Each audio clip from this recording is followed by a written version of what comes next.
City Matters.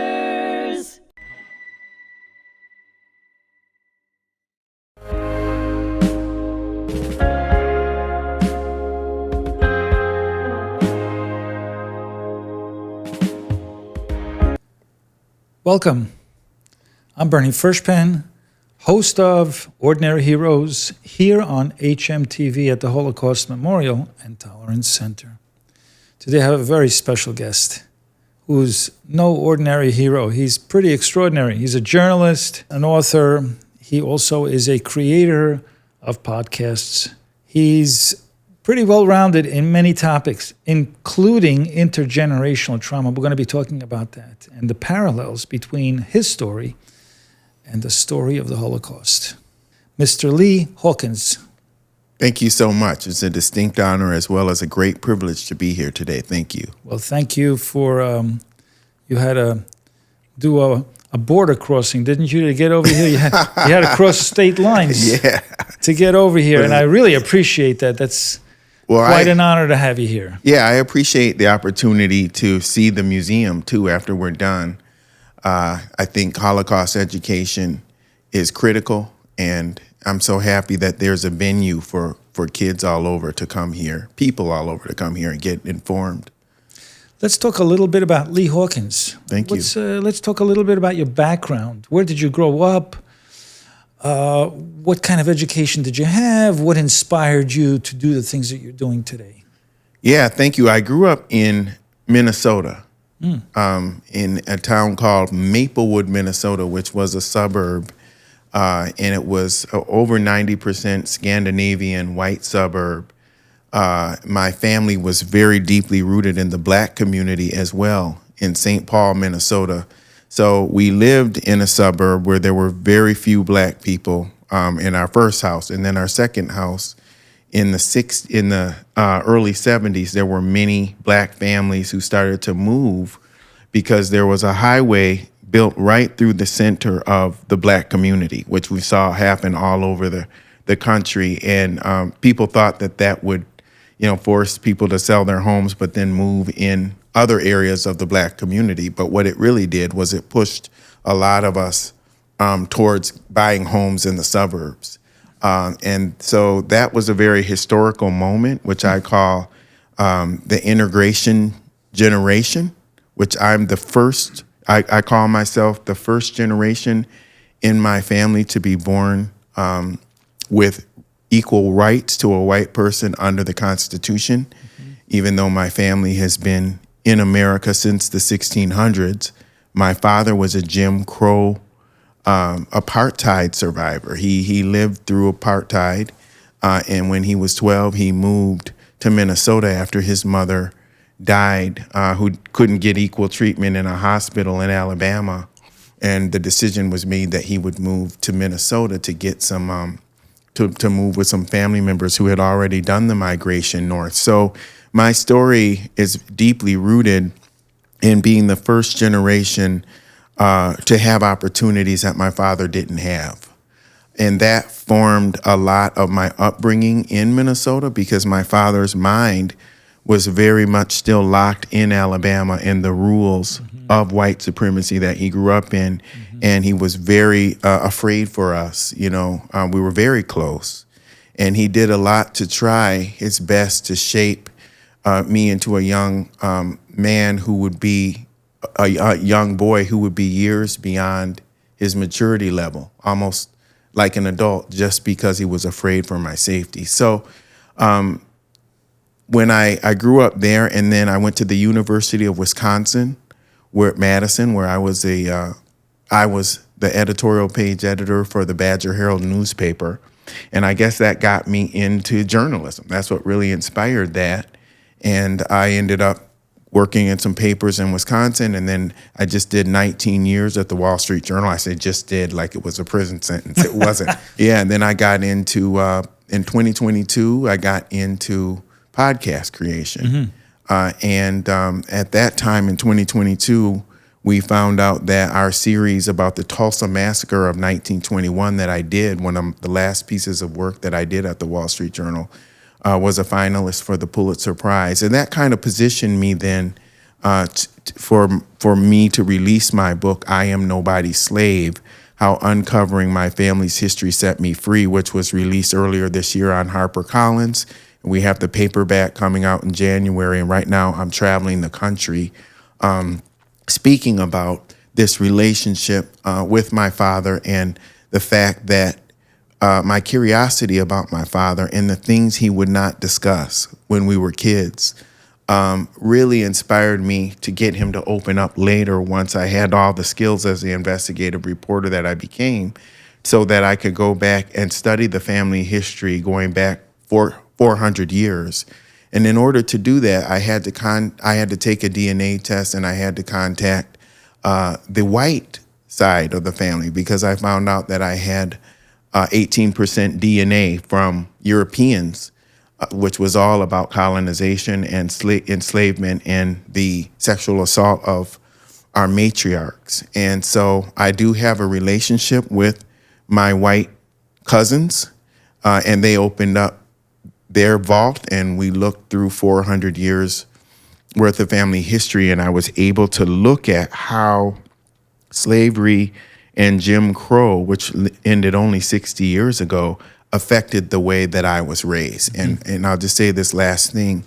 Anybody who has a family member, a grandparent, a parent, or is a survivor themselves who went through the Jewish Holocaust can relate to some extent, I think, to what I'm saying about the idea that even if we haven't fully got to the place that we can prove an epigenetic effect that of inherited trauma and resilience, we can prove that environmentally, politically, socially, our parents' view of the world, if they went through something as devastating, well, I won't say devastating because we're never completely devastated, but something as traumatic as what they went through, it does shape how they raised us. And so for me, I tried to approach this journey in writing I Am Nobody's Slave through the lens of curiosity as opposed to the lens of judgment, because there were many aspects of my childhood that were just incredible in terms of the love that I was shown in my village and in my home. But there were some things that happened as a result of my father's time in Alabama, I think that traumatized me as a child. Right. Now, I am also a second-generation survivor. Both my parents survived the Holocaust. My father was the only survivor in a family of 8. There's a lot of parallels. In fact, when we give tours to young people here at the museum, we talk about Hitler being a plagiarist, that he basically borrowed the ideas of Jim Crow and segregated Jews, the way blacks were segregated in the United States, where they couldn't sit where the Aryans could sit. They couldn't drink water, the same water, and they couldn't feel free to go wherever they wanted. They were segregated. They were put in ghettos, in camps, and persecuted and then executed. So there's a lot of similarities, and we can relate to each other because we grew up with parents who suffered similar things and saw similar things, atrocities. And they wanted us to do better, to have better lives, right? Yes. They wanted us to have a good education, to be learned people, and to have successful careers so that we could survive and have families. And my twin brother coined the term intergenerational trauma in the late 70s, early 1980s, when he wrote a thesis about intergenerational trauma. So he created that term, and I'm very proud of him. And I'm thrilled to have you here with us today to talk about the similarities and also the differences as well. And sure. And it's awful what went on in this country. Absolutely terrible. And we, as a second generation, kids of these survivors, feel the trauma. I don't know how much of it is genetic, but they say it takes about 7 generations to clear it out of our system.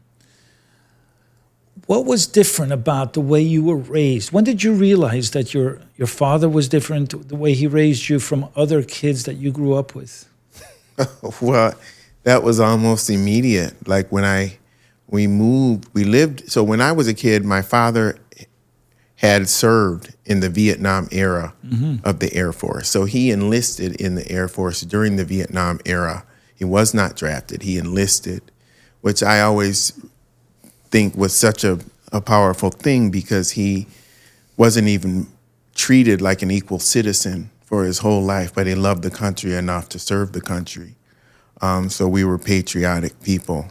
But one thing that told me, there's a story in my book where I write about how I went to a birthday party with a kid who invited me at the last minute on the bus to go to a birthday party when I was in kindergarten. And I did not call my parents to tell them. I was a kid. I was so excited. I wanted ice cream and to play pig the tail on the donkey. And I went to this party, and the woman at the party said, "Oh, well, let me just call your mother."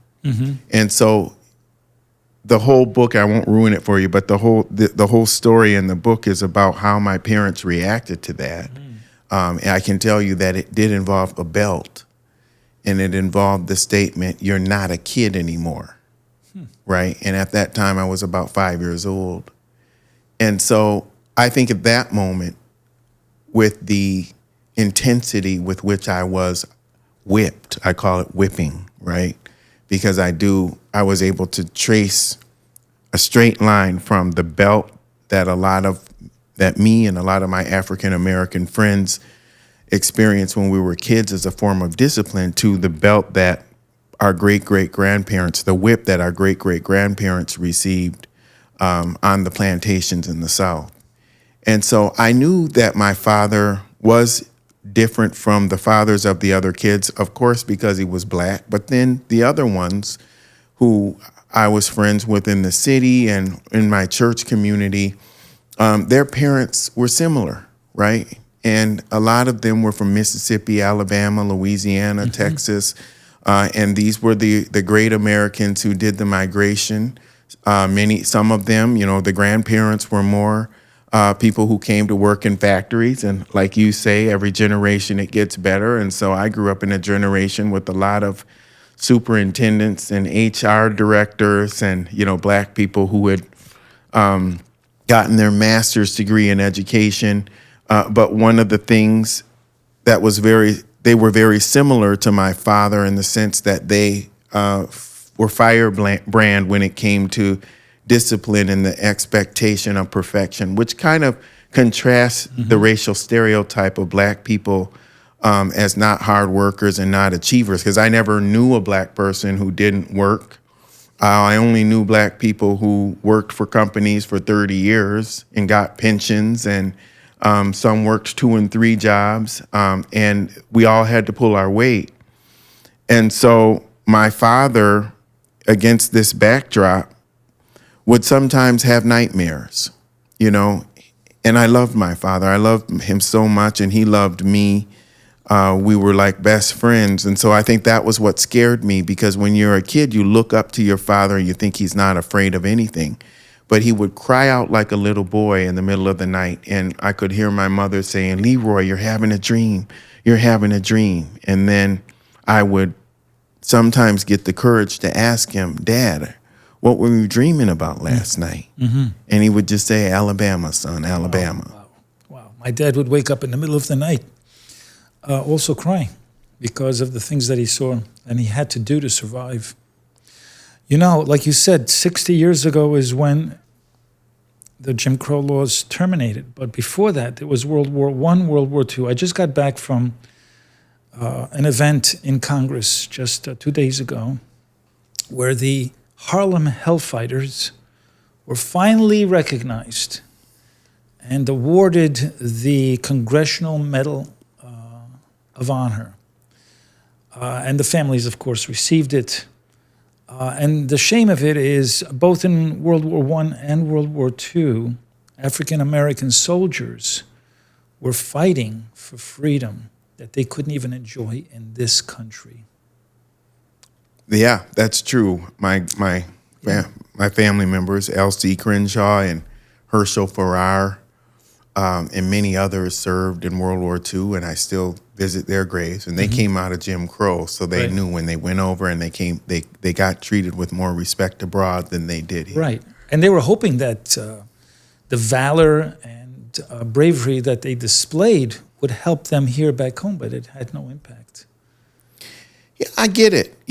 I think that people were programmed by our government to, of course, we had 12 generations of slavery and 5 generations of apartheid.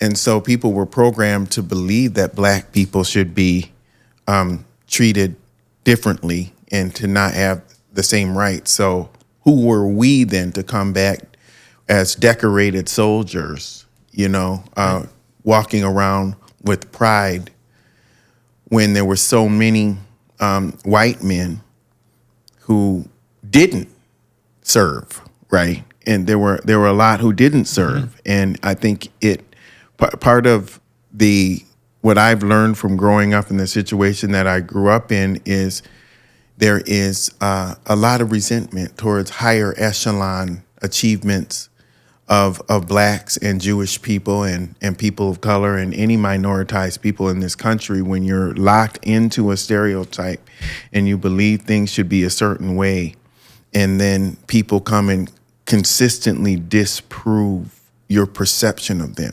refusing to see a black man as a patriot, that would be very difficult for a person, because at the root of a lot of this, and I don't want to minimize the institutional part of racism and anti-Semitism, because it's undeniable, right? Jews were segregated abroad, but they were also segregated here along with us with the racial covenants. There were many things in property deeds that were designed to keep us ghettoized, but there's a part of it that is tied to jealousy, and the resentment of any group of people who have success, but also who have collaboration and pride, cultural pride, and unity in order to get around the obstacles. And I think the black community and the Jewish community through the generations have done a wonderful job of doing that. When the doors were closed, we formed our own. And that's resented, and people resented that. And so I would say that racism doesn't bother me as much as it used to, because I know if it's institutional, yes, I'm going to use every constitutional right I have, because I'm the first person in my family to really have it. So that means if I go somewhere and I get called the N-word, I'm suing, okay? But it doesn't mean that, it's some random person yells out the window the N-word to me, that's going to devastate me, because I understand that I'm more successful than they are. And that's very hard, because they were told a lie in the first place that they were superior. And so it's a hard lesson for a lot of people to understand the idea of racial equality, and it begins to feel like oppression to them. But what it really is it's improving. Our nation is improving over time. And the only people who are mad about it are those who don't want to see the nation move forward. Right. Well, I find you to be a very evolved person. Thank you. And I wish we had a lot more time. I only have a few minutes left, but I'd like to ask you some really important questions. Okay.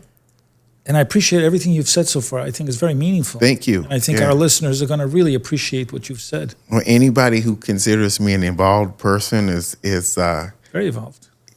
I'm very grateful for that. Thank you. So my question is, why teaching about both the Holocaust and slavery is essential for building empathy, connection, and understanding in the younger generations? Well, I think it's important, but I'll add to that Jim Crow. Yeah. I think it's more important now for our young people to learn that America had a dual system a disparate, treatment of blacks and Jewish people in America.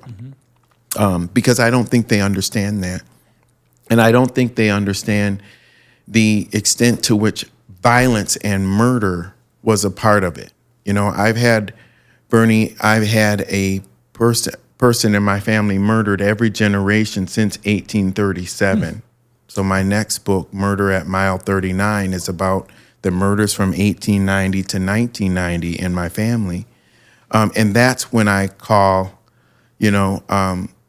Jim Crow not just segregation, but apartheid and a crime against humanity, in the sense that so many people died, including my grandfather, and both of my great-grandfathers were murdered, which is why my father was the way he was. And I continue to find out people who were murdered now, which were hidden from me. And so I think it's important for our kids to understand it from that perspective, that when you face an existential threat as a people, then you're going to fight back with the intensity that you need to preserve your survival, for your preservation. And I don't think there are young people in this country who are learning that.